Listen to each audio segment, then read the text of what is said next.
أن محمدا عبده ورسوله.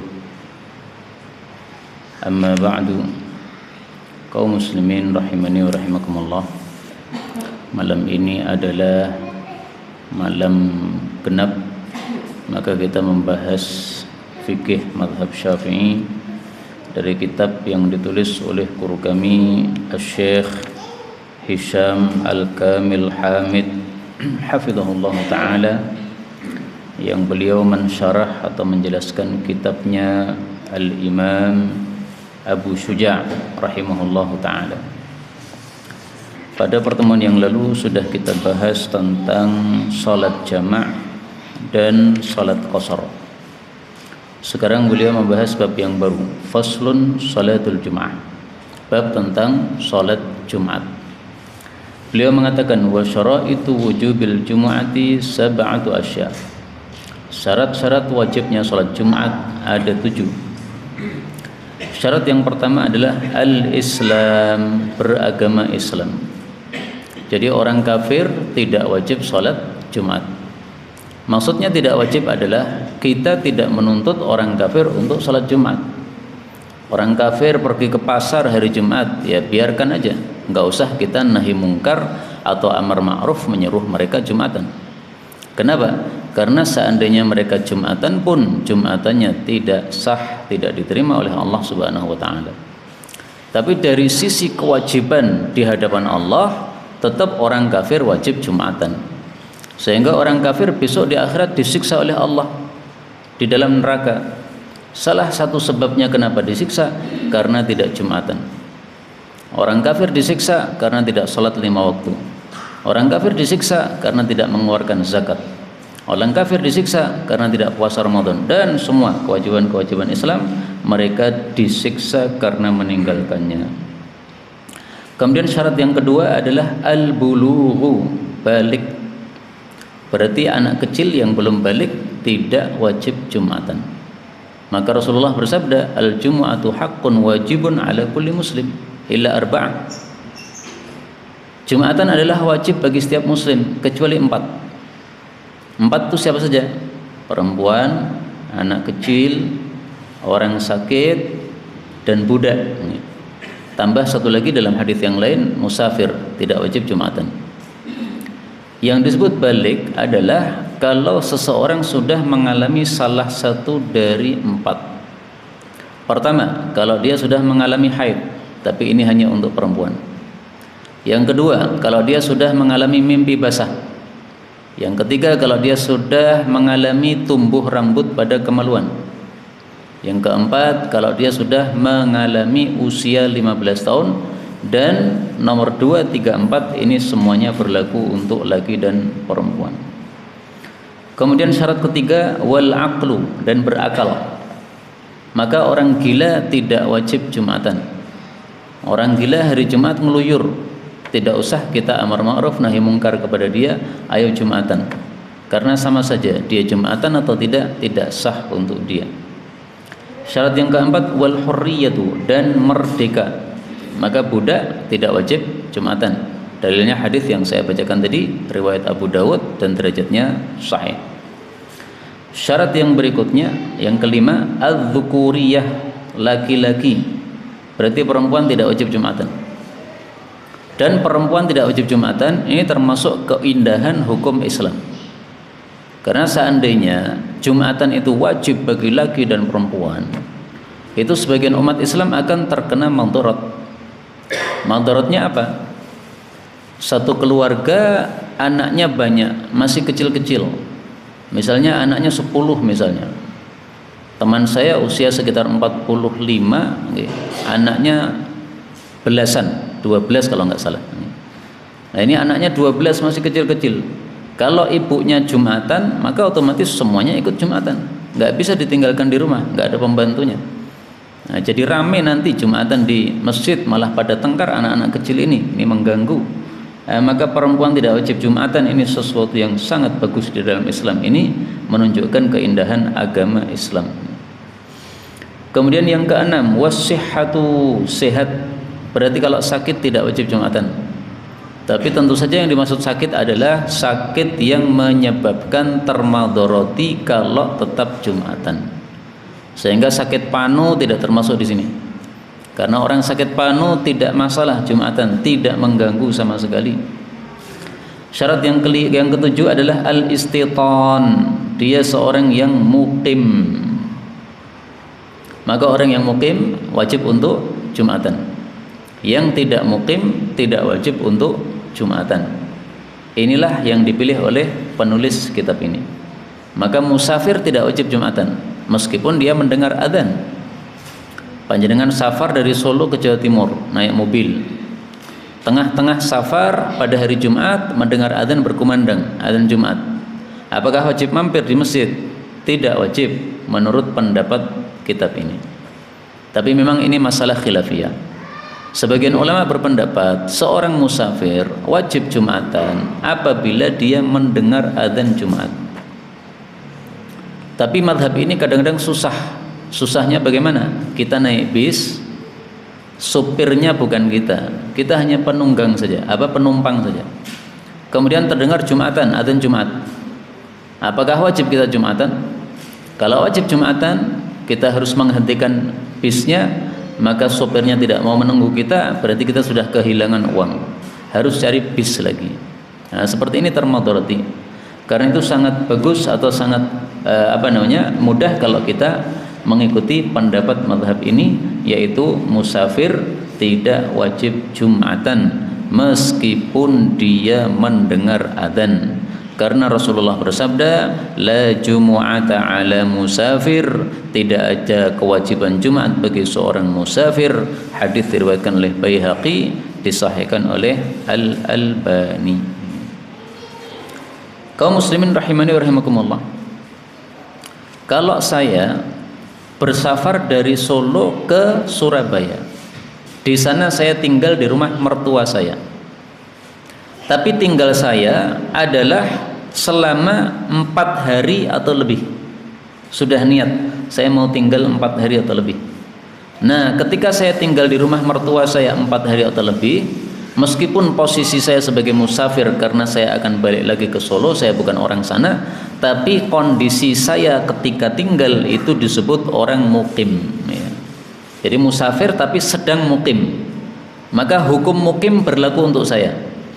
Kalau saya mendengar adzan Jumat di masjid samping rumahnya mertua saya wajib untuk datang Jumatan. Kenapa? Karena saya meskipun musafir tapi saat itu sedang mukim.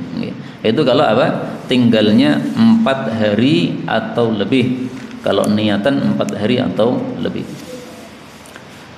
Kemudian beliau mengatakan syaraitu salatil Jum'ah, syarat-syarat sahnya salat Jumat. Wa syaraitu fi'liha thalathah, syarat-syarat sahnya pelaksanaan Jumatan ada 3. Pertama, ayyakunal baladu misran, bahwasanya tempat yang digunakan Jumatan adalah satu kota, au qaryatan, atau suatu desa. Berarti tidak sah Jumatan misalnya di padang pasir atau di tengah hutan, tidak ada penghuninya. Padang pasir nggak ada penghuninya, tengah hutan nggak ada penghuninya. Itu berarti bukan desa, bukan kota. Solo ini termasuk kota. Di tempat-tempat yang pelosok tapi ada penghuninya, nah itu desa.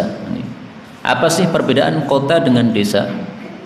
Dalam masalah fikih, perbedaan kota dengan desa adalah apabila di suatu tempat ada pasarnya, ada hakimnya, ada qadhinya, nah, maka itu disebut sebagai kota. Kalau di suatu tempat tidak ada pasarnya, tidak ada hakimnya atau qadhinya, maka ini disebut sebagai desa. Ini pengertian kota dan desa menurut pelajaran kitab fikih, menurut ulama, istilah ulama fikih. Kalau menurut istilah adat ya mungkin suatu tempat disebut desa, padahal dia secara fikih disebut kota karena sudah ada pasarnya. Misalnya di tempat saya, ya, di tempat bapak saya yang dulu di Pengkok misalnya, nah disebut desa, tetapi di situ sudah ada pasarnya, berarti ya bukan desa lagi, itu namanya apa? Kota. Maka ini syarat yang pertama ya, harus desa atau kota. Kalau di padang pasir atau di tengah hutan, maka tidak sah Jumatan pada tempat tersebut. Kenapa? Karena biasanya jumlahnya orang yang ada di situ sangat sedikit. Syarat yang kedua, wa ayyakunal adadu arba'ina min ahlil jumu'ah. Bahwasanya jumlah yang melakukan Jumatan 40 orang, semuanya termasuk ahli Jumatan. Jadi syaratnya 40 orang. Mungkin ada yang bertanya, bukankah hadis yang mengatakan madatis sunnah, telah lewat sunnah Nabi SAW bahwasanya Nabi menetapkan Jumatan itu 40 orang. Bukankah itu hadisnya dhaif? Saya jawab, memang hadisnya dhaif. Tetapi mazhab Syafi'i mengatakan Jumatan syaratnya 40 orang karena ada hadis yang lain yang sahih. Apa hadisnya? Seorang sahabat Nabi SAW mengatakan bahwasanya dulu Jumatan yang pertama kali dilakukan adalah di tempat ini, dipimpin oleh ini disebutkan imamnya. Maka sahabat itu ditanya, kapan waktu Jumatan pertama dilakukan, berapa orang yang Jumatan? Maka sahabat itu mengatakan arba'una rajulan. Jumatan waktu itu pertama kali dilakukan oleh 40 orang.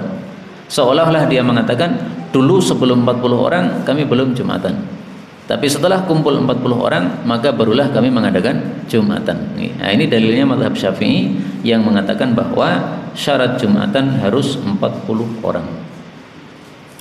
Seandainya kita tidak menggunakan mazhab Syafi'i, bagaimana? Tidak ada masalah, karena memang tidak wajib kita mengikat diri dengan satu mazhab tertentu. Kita boleh memakai pendapat ulama mazhab yang lain. Ulama yang lain berpendapat bahwa Jumatan sah dengan 3 orang saja. Ada imamnya, ada muadzinnya, ada makmumnya. Mereka melandaskan pendapat ini dengan kalam Allah dalam surat Al-Jum'ah.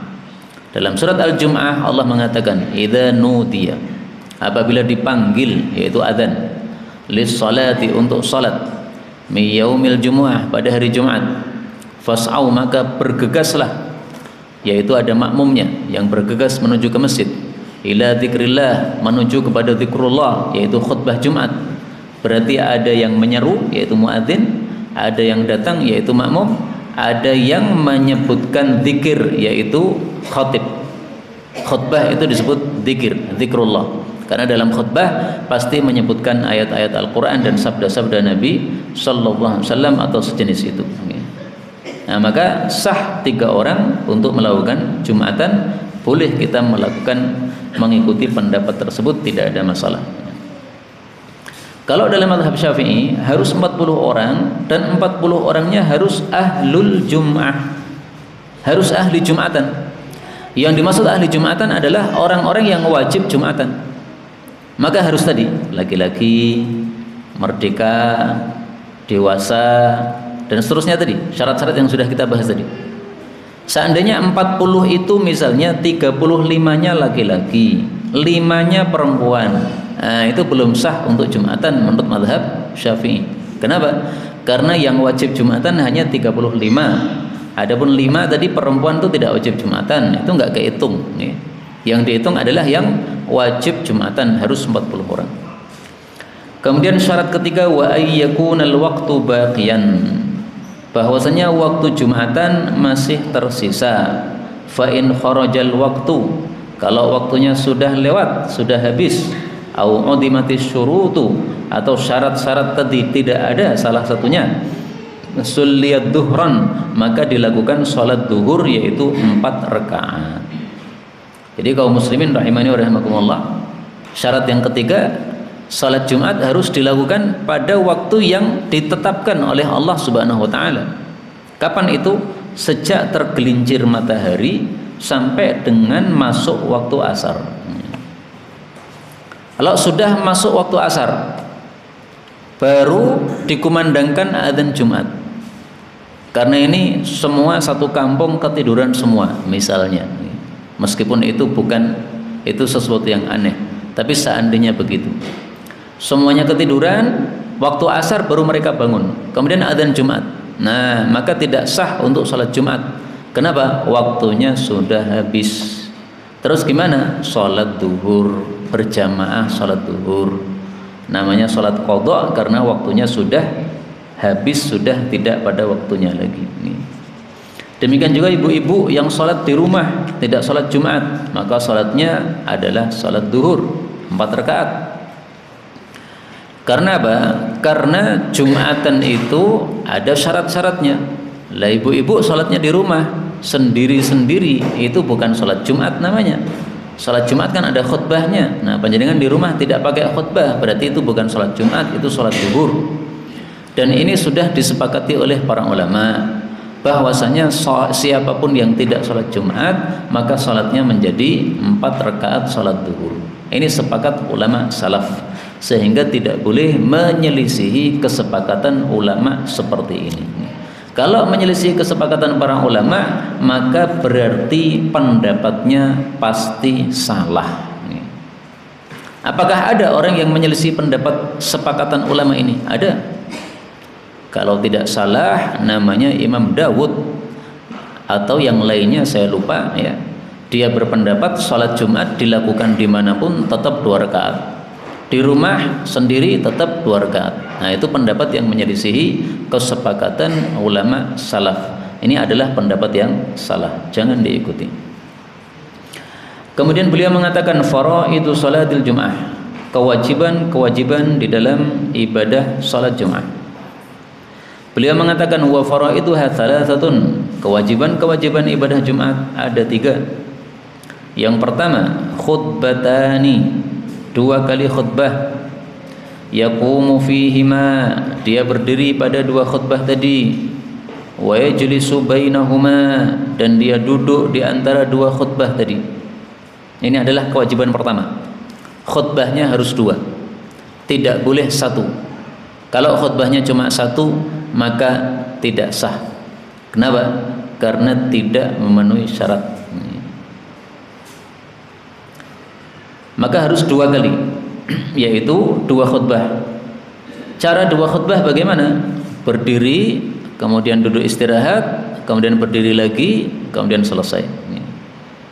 Adapun khutbahnya ini bagaimana pelaksanaannya sudah pernah kita bahas, bahwa sunnahnya khutbah Jumat itu adalah tidak lama-lama. Maka khutbah Jumat menurut guru kami Shalih Al-Utsaimin cukup 10 menit saja. 10 menit berarti 5 menit khutbah pertama, 5 menit khutbah kedua. Udah selesai. Khutbah kalau cuma 10 menit insya Allah tidak ada yang ngantuk. Tetapi kalau khutbah 30 menit, nah itu banyak yang ngantuk itu.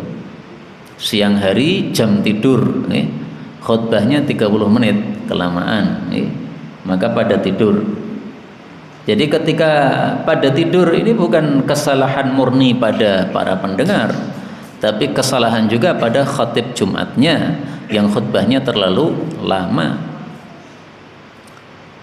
Kenapa disebut salah? Karena tidak sesuai sunnah Rasulullah SAW. Rasulullah bagaimana khutbah Jumatnya? Kana la yutilul mau'idhah yaumal Jum'ah. Nabi tidak memanjangkan ceramah pada hari Jumat. Jadi pendek. Dan beliau memerintahkan atilus shalah, panjangkan salat Jumat. Waqsurul khutbah, pendekkan khutbah Jumat. Fa inna qisarul khutbah ma'innatun min fiqhi. Karena pendeknya khutbah itu menunjukkan dia paham agama, kata Nabi SAW. Nah, maka khutbah Jumat kata guru kami Syekh Shalih Al-Utsaimin ya, atau praktek guru kami adalah sekitar 10 menit saja. Demikian juga yang dilakukan oleh guru kami Ustaz Mudzakir hafizahullah di Solo ini ya, beliau punya Masjid Al-Abrar di Mangkubumen. Nah, itu khutbah Jumat juga sekitar 10 menit saja, tidak lama-lama. Kemudian kewajiban berikutnya, wa an tusalla rak'ataini, dilakukan salat 2 rakaat. Maka minimal 2 rakaat. dan tidak bisa ditambah menjadi 4 rakaat, dan tidak bisa dikurangi menjadi 1 rakaat, tidak bisa dikosor, tidak bisa diitmam. Dikosor diringkas jadi 1 rakaat nggak bisa, diitmam disempurnakan jadi 4 rakaat nggak bisa. Maka Jumatan 4 rakaat tidak benar, tidak diterima oleh Allah Subhanahu wa taala. Kenapa? Karena menyeleweng dari ajaran Rasulullah sallallahu alaihi wasallam. Apakah ada Jumatan 4 rakaat? Saya pernah mengalami Jumatan 4 rakaat, Pak, di Aceh. Tapi sebenarnya bukan Jumatan 4 rakaat. Jadi salat Jumat selesai 2 rakaat, habis itu langsung berdiri lagi para jamaah semuanya. Qomat, kemudian salat. Salat berapa rakaat? 4 rakaat. Nah, banyak orang Solo tolah-toleh ini, piye iki? Berjumatan 2 rakaat kok tambah zuhur 4 rakaat. Piye iki? Nah, maka saya jelaskan. Gini, menurut mazhab Syafi'i, tidak sah satu kampung itu Jumatan banyak tempat, harus digabungkan satu saja. Lah faktanya kan di satu kampung itu banyak Jumatan. Di masjid ini ada, di masjid sana ada, di masjid situ ada, banyak sekali. Nah, yang sah yang mana? Yang sah adalah yang pertama kali mengadakan Jumatan. Misalnya jam 12 itu yang pertama kali. Berarti yang jam 12 lebih 5 menit itu Jumatannya tidak sah. 12 lebih 10 menit Jumatannya tidak sah. Nah, karena mereka tidak tahu ini di kampung ini yang Jumatan yang pertama yang mana, maka akhirnya mereka melakukan sholat i'adah, sholat pengulangan. Jumatannya dilakukan, tapi karena khawatir tidak sah, maka pengulangan. Pengulangannya yaitu sholat duhur 4 rakaat. Nah, itulah pemikiran mereka seperti itu, tapi saya tidak setuju. Lah terus gimana kondisi kita sekarang ini? Di Solo atau di kampung ini Jumatan banyak sekali, tidak hanya di satu masjid. Maka jawabannya adalah memang para ulama dulu mengatakan Jumatan di satu tempat harus satu, tidak boleh bercabang 2. Tapi itu kondisi dulu di mana satu tempat itu, satu masjid cukup untuk Jumatan semua masyarakat. Tapi sekarang kondisi sudah berbeda, sudah banyak orang, sangat banyak sekali. Kalau Jumatan kampung ini digabungkan satu di masjid ini tidak muat. Ya akhirnya Jumatan terpaksa harus bercabang. Lah karena bercabang, karena terpaksa, berarti bagaimana? Semuanya sah, tidak ada masalah. Tapi tolong diperhatikan betul-betul, apakah memang diperlukan Jumatan 2 pada satu tempat tersebut? Kalau diperlukan cuma satu masjid, jangan 2 masjid. Jadi misalnya masjidnya sudah besar dan jamaahnya terlalu sedikit, Jumatan tidak perlu 2 masjid, jangan 2 masjid. Karena konsep asalnya Jumatan itu dalam satu kampung atau satu tempat cukup satu saja, jangan bercabang. Itulah yang dilakukan oleh Rasulullah sallallahu alaihi wasallam. Beliau ketika mengadakan Jumatan di Masjid Nabawi, apakah orang-orang yang di Madinah yang di pojok-pojok mereka juga mengadakan? Enggak ada yang mengadakan. Semuanya gabung kumpul menuju ke Masjid Nabawi, Masjid Nabi sallallahu alaihi wasallam. Padahal pada sholat 5 waktu mereka mengadakan sholat jamaah sendiri-sendiri. Kampungnya Bani Salimah misalnya, itu diimami oleh Mu'ad bin Jabal. Tapi hari Jumat Mu'ad bin Jabal enggak mengadakan Jumatan. Kenapa? Itu masih satu kota Madinah, sehingga digabungkan satu menjadi satu Jumatan di Masjid Nabawi. Nah, saya tanya orang-orang tua di kota Solo ini, katanya dulu pernah di Solo Jumatannya gabung di Masjid Agung. Dulu tapi, wallahu a'lam tahun berapa saya nggak ngerti.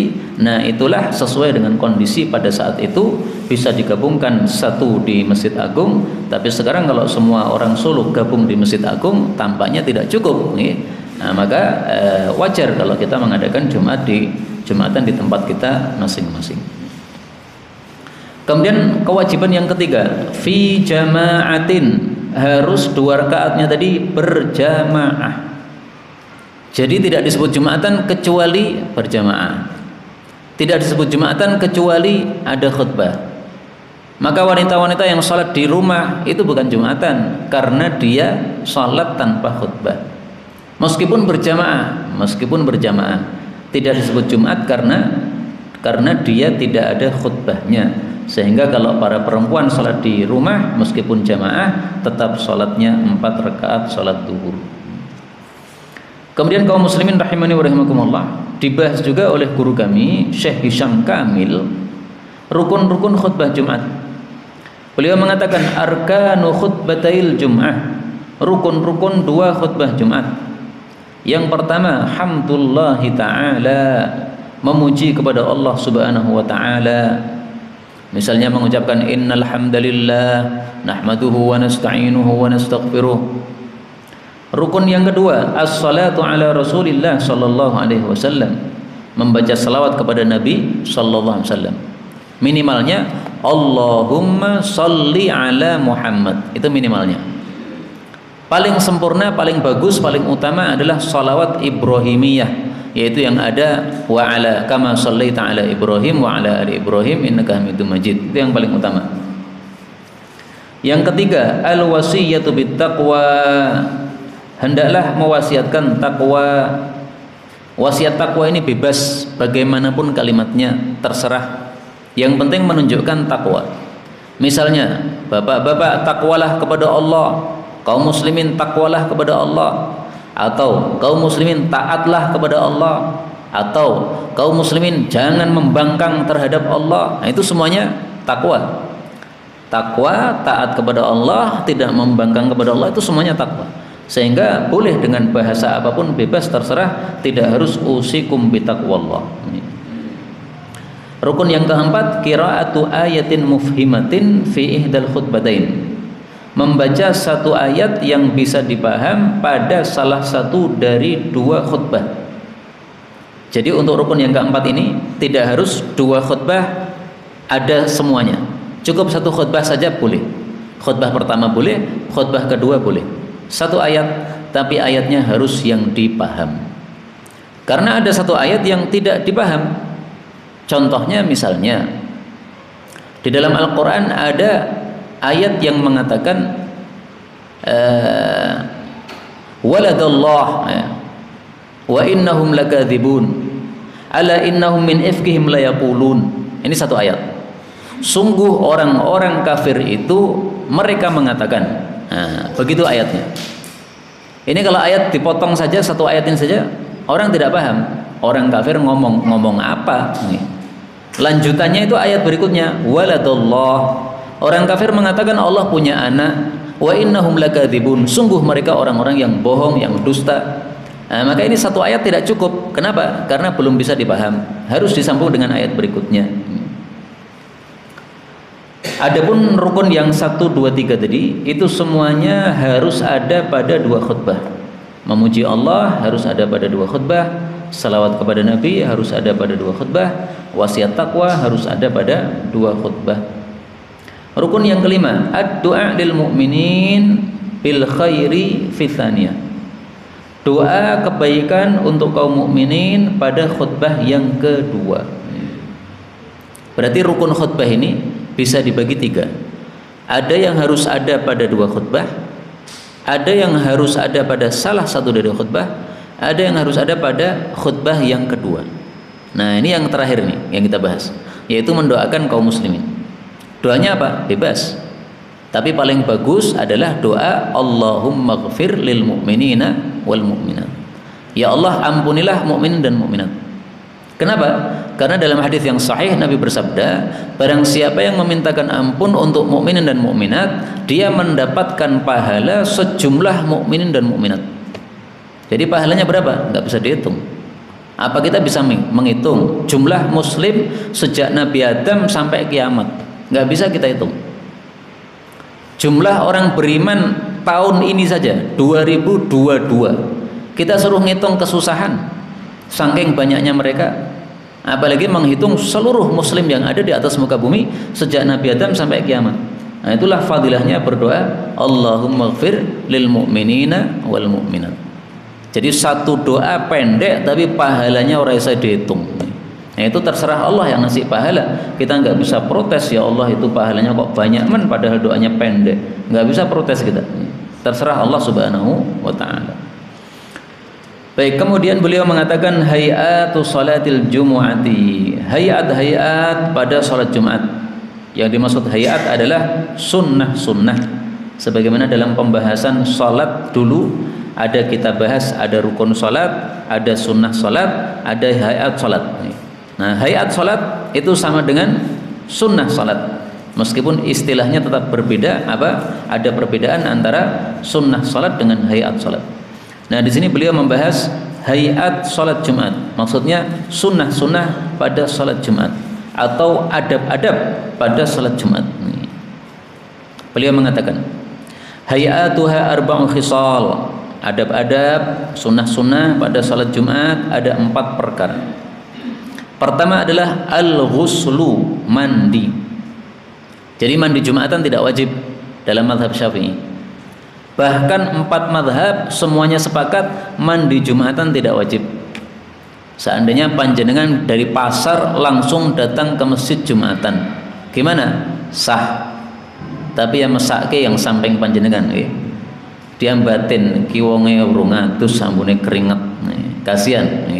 Nah, maka sebelum Jumatan Nabi menyuruh kita untuk mandi. Beliau mengatakan, man aradar rawaha falyaghtasil. Barang siapa yang ingin datang untuk Jumatan hendaklah mandi terlebih dahulu. Mandi waktunya kapan? Mulai boleh mandi Jumat atau mulai sah mandi Jumat setelah terbit fajar. Terbit fajar hari Jumat jam berapa? Ya sekitar jam 4:30. Nah, 4:30 subuh kita mandi, niatannya mandi Jumatan. Padahal nanti Jumatannya masih jam 12, sah, nggak ada masalah. Loh, kenapa kok mandinya habis subuh?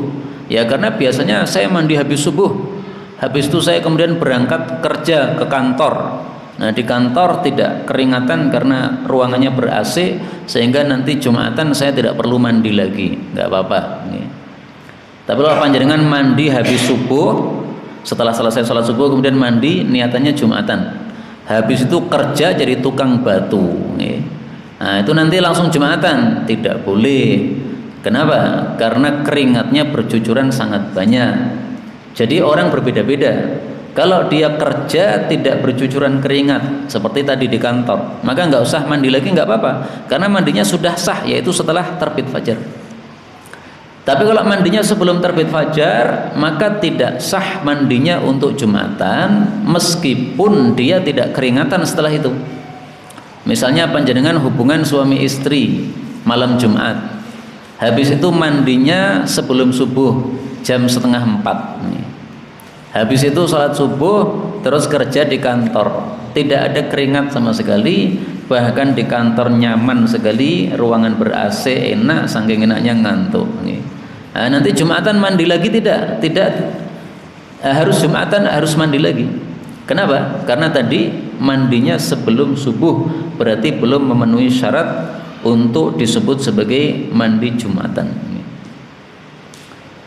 Kemudian sunnah berikutnya atau ada berikutnya, tangdhiful jasad, membersihkan jasad kita. Jadi jasad kita ini banyak kotoran-kotoran, ada kotoran di tangan kita, pada kukunya ini, kukunya kan kadang-kadang ada kotoran itu, dibersihkan. Demikian juga gosok gigi. Maka gosok gigi sebelum Jumatan ini termasuk sunnah Jumat atau adab Jumat.